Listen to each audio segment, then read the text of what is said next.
الحمد لله رب العالمين والصلاة والسلام على نبينا محمد وعلى آله وصحبه أجمعين أما بعد 21-ші зур гынахны алып китербез. Ул да булса үз-үзеңә кул салу, үз-үзеңне үтерү, ягъни халыкта инде тагын суицид дип йөртәләр инде.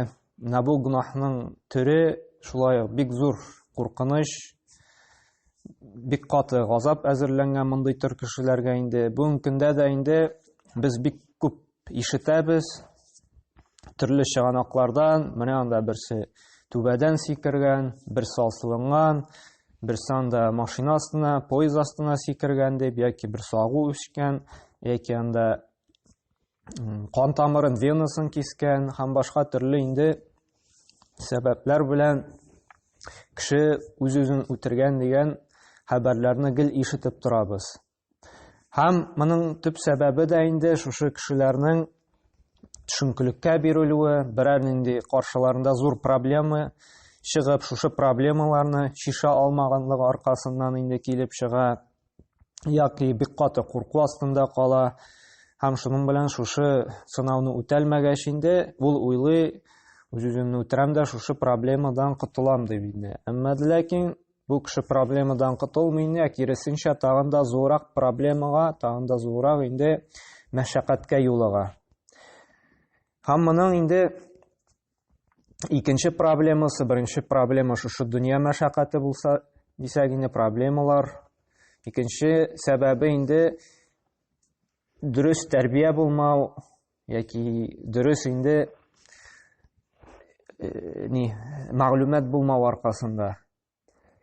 Чөнки әгәр дә кеше Аллаһка ышана икән, кыямәт көненә ышана икән, шушы Аллаһ Тәгалә турында, кыямәт көне турында мәгълүматы булган булса, һәм инде шуның өстендә эшләгән булса, шул гыйлемне арттыру, иманны арттыру аркасында инде өстендә эшләгән булса, ул мондый адымга бармас иде. Әгәр дә инде Аллаһ турында, кыямәт көне турында аның инде мәгълүматы юк икән, ул мондый эшне бик җиңел генә эшли. Чөнки уйлый, үлдең дә беттең дип. Әмма әйткәнебезчә инде үлгәннән соң яңа тормыш башлана, барзах тормышы, барзах тормышыннан соң инде безнең инде кыямәт көне булачак, кыямәт көненнән соң инде кешенең урыны билгеләнәчәк. Ул тәмуктә буламы, яки инде җәннәттә буламы. Һәм кешедә шушы мәгълүмат булып, иманы нык булса инде, нәрсә дидек, ул бу адымга бармый. Һәм шуңа да менә безнең өстендә төп бурыч булып тора, балаларыбызны, оныкларыбызны һәм гомумән инде таныш-белешләребезне, туганнарыбызны шушы юлдан саклау, ничек итеп дини тәрбия биреп. Күп вакытта без әти-әниләр инде тәрбияне уйлыйбыз матди яктан гына. Ашатырга, эчертергә, киендерергә һәм шуның белән тәрбия бетә дип уйлыйбыз. Күбебез шулай уйлый. Квартира алып бирәбез, машина алып бирәбез, тормышка чыгара, бетте китте, минем өстән бурыч төште. Әйе, бу шулай мөһим. Әмма ләкин бу төп максат түгел. Төп максат нәрсә? Рухи, дини тәрбия бирү. Әгәр дә балада без сала алмыйбыз икән, менә шушы иманы дини тәрбияне инде. Әгәр дә шушындый проблемага юлыга икән, балабыз, оныгыбыз, берәр якыныбыз, ул да шушы юлга басала. Ул да шушына үзенә инде кул сала, үзен үтерә ала. Күрә менә безнең өстебездә җаваплылык тора. Шушы динне, шушы Аллаһка ышану, ахират дөньясына ышануны аларга да ирештерү, өйрәтү. Әгәр дә дөрес итеп аларга шуны инандыра алабыз икән, һәм инде иманнары нык була икән, алар инде бу адымга басмаячак. Күрә ашату, эчертеп, акча бирү генә түгел, баланы, оныкны тәрбияләгәндә. Аннан да мөһимрәк шушы иман тәрбиясе бар, дини тәрбия бар. Әгәр дә балаларыбыз тормышта проблемаларын җиңүләрен телибез икән, шушы тормыш сынаулары белән инде сынмасыннар өчен, шуның мәшәкатьләрне җиңеп чыгуларын телибез икән, иң беренче урында Аллаһ Тәгалә аның дине булырга тиеш. Шушы дин белән генә бу дөньяның проблемаларын җиңеп чыга алачак инде. Күрәм, бу бик мөһим мәсьәлә. Һәм Аллаһ Тәгалә Куръанда да әйтә, без ди сезне дә Төрле авыр, мәшәкатьле сынаулар белән сынашакбыз ди. Ачлык белән дә ди, якыннарыгызны югалту белән дә ди. Һәм инде шатландыр сабыр булучыларны ди Бакара сүрәсендә. Менә без шушы аятларны аларга аңлатырга, җиткерергә тиешбез якыннарыбызга, туганнарыбызга, балаларыбызга.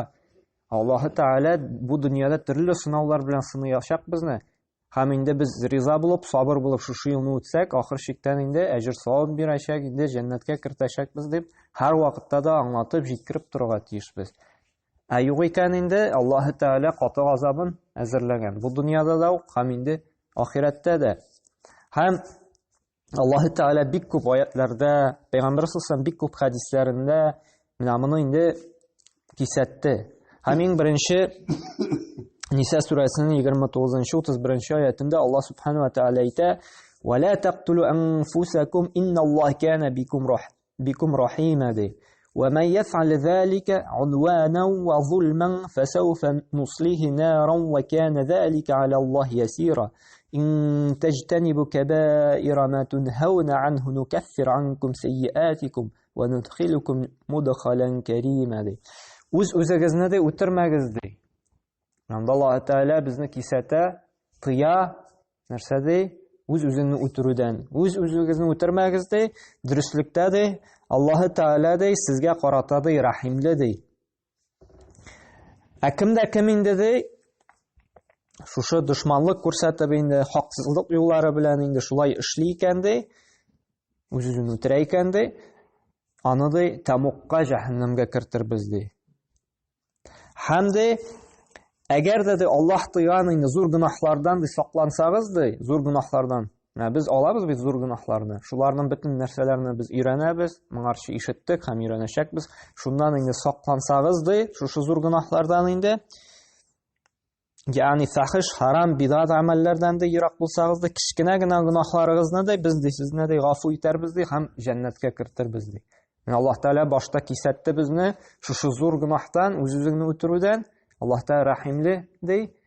Аннан соң инде әгәр дә шушы зур гөнаһлардан тыелсагыз ди, ахыргы урыныгыз җәннәт булыр ди. Һәм менә бу безгә биргән Аллаһы Тәгалә ул җан диек. Ул безгә әманәт. Һәм аны хакы бар Аллаһы Тәгаләне алырга. Безнең беребезнең дә хакы юк, үзебезнең җанны да алырга, кешенең җанын да алырга. Ягъни үтерергә. Безнең берни хакыбыз юк, кешеләрне үтерергә дә һәм үзебезне үтерергә дә. Бу Аллаһның хакы гына. Аллаһ җан бирде, һәм ул аның җаны, һәм ул аны үзе кире алачак. Әгәр дә инде кеше үз-үзен үтерә икән, бу инде Аллаһны узып, Аллаһның шушы ихтыярын үзендә булдырмакчы була.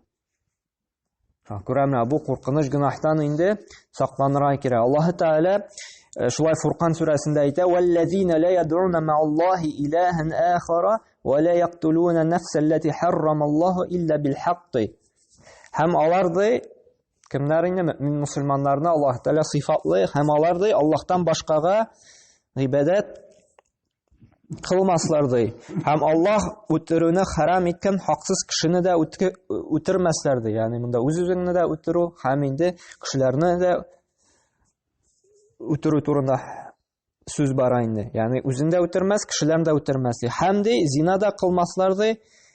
Һәм инде әгәр дә ди шушы ярамаган эшләрне ди берәүсе эшли икән ди, ул ди Аллаһның каты газабына ирешер ди. Һәм шулай төшенкелеккә бирелгән вакытта Аллаһ Тәгалә кисәтә үзенең Юсуф сүрәсендә 87-нче аятында: "Аллаһның рәхмәтеннән ди өмитегезне өзмәгез ди". Менә безнең берәр авырлык, берәр мәшәкать, бәла каза килә икән, без шушы аятны истә тотырга тиешбез. Нәрсә ди Аллаһ Тәгалә? Аллаһның рәхмәтеннән өмитегезне өзмәгез ди. Чөнки ди Аллаһның рәхмәтеннән ди бары тик имансыз кавемнәр генә өмит үзә ди. Ягъни кафирләр, Аллаһка инанмаган кешеләр генә өметсезләнә ди. Әмәлек хакыйкый мөмин мусульман, Аллаһка иман китергән кеше беркайчан да Аллаһтан өметен өзми ди. Чөнки ул белә: "Фа инна ма'ал усри юсра, инна ма'ал усри юсра". Авырлыктан соң җиңеллек килә ди. Һәм чынлап та ди, әлбәттә ди, авырлыктан соң җиңеллек килә ди Аллаһ Тәгалә. Чөнки безгә килгән бәла каза нинди генә проблема, нинди генә төшенкелек булмасын, ахыр чиктә барыбер ул гел шулай бармаячак, җиңеллек киләчәк. Һәм Аллаһ та шулай киләгән кешенең тормышын ул авырлык җибәрә, авырлыктан соң барыбер җиңеллекне бирә. Кешенең тормышы гел бер төрле генә авырлык белән бармый. Ахыр чиктә барыбер җиңеллеген бирәчәк. Бу тормышта да һәм инде шушы тормышның авырлыгыннан соң инде җәннәткә кертеп инде ахират тормышында да җиңеллек белән шатландырачак. Күрәм, бу аятны һәр вакытта да искә төшереп тора кирәк. Өметне үзмәскә, өметне кем генә үзә? Шушы имансызлар гына ди.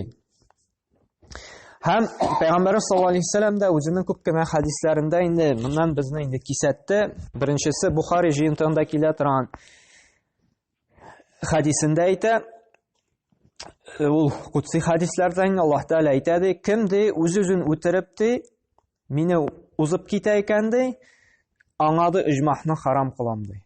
Ягъни нәрсә дигән сүз инде? Мине узып китеп ди, ягъни Аллаһ Тәгалә генә хаклы дидек, шулаймы җанны алырга? Менә Аллаһ Тәгаләне инде узып, үз-үзен үтерә икән ди, аңа да иҗмахны харам кылдым ди. Һәм икенче хәдисендә әйтә, шулай Бухари риваятендә килә, кем ди таудан сикереп ди, үз-үзен үтерсә ди, Тамукта да мәңге калган хәлдә таудан сикерәчәк ди. Ягъни шушы таудан сикерә икән, һәм шулай итеп үлә икән, хәзерге көндә инде йортлардан сикерәләр, бик йортлардан, анда түбәләрдән сикерәләр. Кыямәт көндә дә шул кеше җәһәннәмгә кереп, бер сикертерләр, тагын үлгәч, тагын терелтеп, тагын сикертерләр. Шулай итеп инде шушы үлем белән аны газаплаячаклар. Кем агу ичеп үзеннән үтерсә ди, кулында агуын тотып, Тамукта да мәңге калган хәлдә агу ичәчәк ди. Ягъни агу ичеп үлде икән, җәһәннәмдә дә агу ичертеп, аны газапларлар. Һәм инде кем тимер белән үз-үзен үтерсә, мәсәлән, тимер яки кылыч, пычак, яки пистолет, анда Тамукта да мәңге калган хәлдә ди, кулындагы шул тимерен корсагына кертәчәк ди. Ягъни үз-үзен инде үтерәчәк ди. Үз-үзен үтереп, шулай итеп җәзалаячаклар ди. Һәм Пәйгамбәр саллаллаһу алейһи ва сәллям шулай икенче бер хәдисендә әйтте.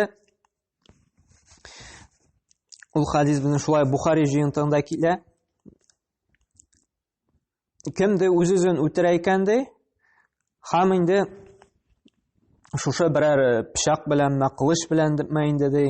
Пәйгамбәр саллаллаһу алейһи ва сәллям әйтте, ул ди һичшиксез ди инде мин әһлин-нар ди, ул җәһәннәм әһленнән булачак ди.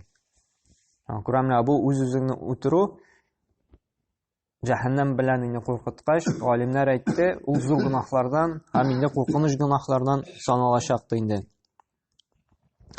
Һәм ничек әйткәнчә, шулай икенче бер хәдисендә әйтә, менә үз-үзен ди нәрсә белән үтерде ди, кыямәт көнендә ди, Аллаһ Тәгалә шушы үз-үзен үтергән нәрсә белән газаплаячак ди. Менә бу алдагы хәдисләрне, бу хәдисләр инде тагын да ныгытып кына бара.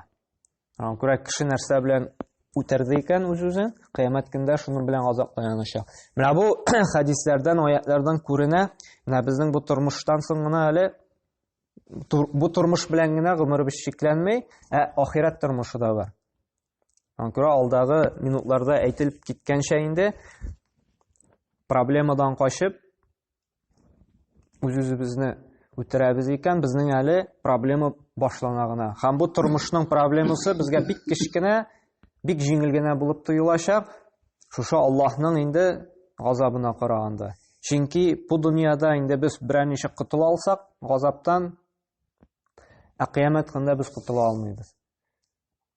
Аллаһ Тәгалә яңадан торгызып, яңадан инде безгә шушы тәнебезне кайтып, яңадан газаплап торачак. Һәм ул мәңгегә дәвам ителәчәк. Бу дөнья белән генә әле безнең тормышыбыз шикләнмәй. Безнең ахират тормышы да бар. Менә шушы мәгълүматны дигәндә, шушы дини гыйлемне без инде якыннарыбызга да, инде туганнарыбызга да ирештерергә тиешбез. Бу безнең өстебездә төп бурыч булып тора.